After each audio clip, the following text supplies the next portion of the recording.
And the kids think, well, I'd like to do something important with my life. And so they're just caught into that immediately.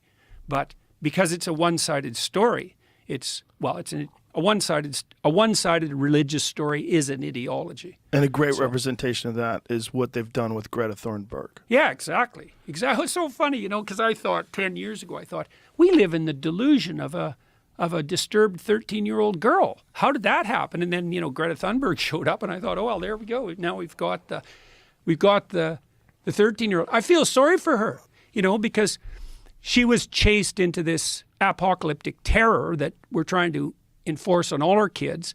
And then you think about her position, so now she's all afraid, and her mother's facilitating that like mad.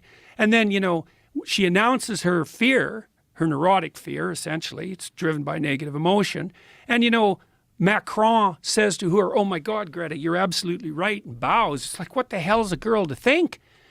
Because what she really wants is to freak out a bit, and for someone calm and reasonable to say, hey, look, kid, the apocalypse has always been on us. It's always the case that the future has the possibility of being dreadful. But, we've conquered terrible things in the past and overcome massive obstacles, and there's no reason at all not to assume that we can do the same thing. That's a very important point. Well, yeah. It's such an important point because there's never been a time ever where everything was perfect. Well, that's for sure. There's never been a time ever environmentally where the Earth was stable.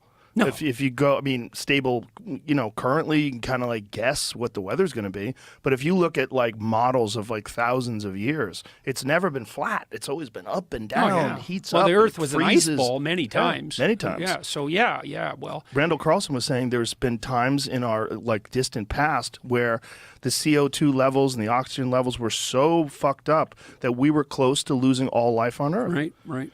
And then this can happen. See, the antithesis to that is to believe in something like the intrinsic paradisal stability of well-balanced Mother Nature. Right. It's like, yeah, a bit, but no, not really. There's a lot of variability, a lot. And of course, that kind of variability, that's hard on people because you want a certain amount of stability so you don't die. Right, but it doesn't deny that human beings have an impact on this either. No. Well, this is why I really respect Bjorn Lomborg, because Lomborg's hard to grasp because he forces you to think complexly. He says, well, we don't have one problem, carbon dioxide, which is, I don't even think it's clear that carbon dioxide is actually a problem, but we can leave that aside. That'll get me in trouble with the College of Psychologists again. But, Lomborg says, it's a factor. Yeah, it's a factor, yeah. But there's lots of factors, and God only knows what the most pressing problems that confront us truly are. When I wandered through the ecological sustainability literature about 10 years ago, and, I concluded a couple of things. One was that the best way forward to a sustainable planet is to make everyone who's poor rich as fast as you possibly can. And that's Lomborg's position, not to put limits to growth on, because it turns out if you get people above about $5,000 a year in average GDP, they start taking a long-term view of the future instead of scrabbling around in the dirt trying to get lunch, and you're going to burn everything up around you to stay alive if you have to. Right. But if you got a bit of wealth and now you can think over, maybe a 20-year period, which is quite the damn luxury, then you actually start being concerned about, the quality, the aesthetic quality of the local environment. And so I was so excited when I found that data because I thought, oh, this is so cool. It means that we could have our cake and eat it too. We could work really hard to provide cheap, reliable energy, at the lowest cost possible to the widest number of people worldwide. And the emergent consequence of that would be the whole planet would clean itself up. So wouldn't that be great? Because we could make our goal the eradication of absolute poverty, which we actually done pretty good at eliminating over the last 15 years, but we could really make that a goal. And then one of the consequences of that, inevitable consequences, would be a greener and healthier planet. And then you think, well, why aren't we doing that? And that's a question, all right. And I think part of the reason is I've been trying to understand the driving ideas underneath this globalist utopian tyranny that seems to be developing from the top down. And I think it's driven, at least in part, by this religious vision that I already described, that you have to construe culture itself, especially industrial culture, as the tyrannical father raping and pillaging everything in its way, which is unbelievably dangerous way to think, too one-sided. And the idea that you have to impose limits to growth on people in order to have a sustainable planet. And that's allied with a view that probably stems all the way back to people like Paul Ehrlich in the 1960s, who really believe, truly, that maybe the planet should only have 500 million people on it, or 1 billion, in relative poverty, or 2 billion barely scraping by, because otherwise they're going to be wrecking everything, and controlled by some top-down authority that makes bloody well sure that no one's consuming too much.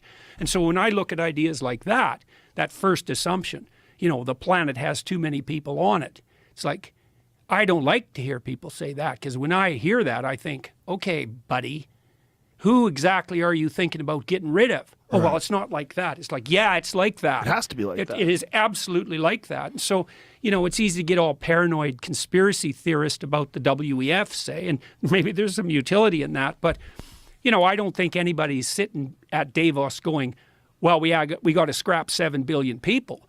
But if the underlying narrative is the one I just described, virginal planet, tyrannical patriarchy, and rapacious individual, and you believe, well, we're overpopulated, like Paul Ehrlich has believed since really literally the mid-1960s, then how is it not going to be that the policies that you craft stemming from that narrative are colored by the belief that there's far too many people? And I've really felt that I've been at war for the last 6 months.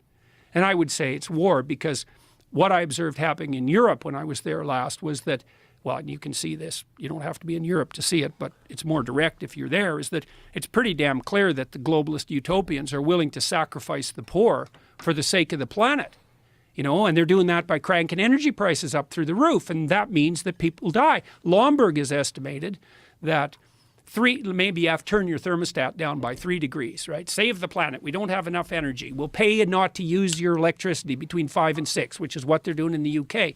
You turn your damn thermostat down 3 degrees, that sounds like nothing. But if you're old, that radically increases the probability that you'll get a respiratory disease and die. And if the Europeans would have had a cold winter, and that could still happen, Lomborg estimated it'd wipe out 135,000 people. It's like, well, we're just making energy more expensive. It's like, what do you mean you're just doing that? So imagine the economic system. It's a pyramid. There's a bunch of people at the top. They have almost all the money. That's par for the course for any productive system. Any system that's productive ends up with a distribution like that. It's like a law of nature. And then you move farther down the pyramid till you get down to the bottom where most of the people are, and they're barely clinging on to the edge of reality, right? It doesn't take much of a crisis to tip them into, death.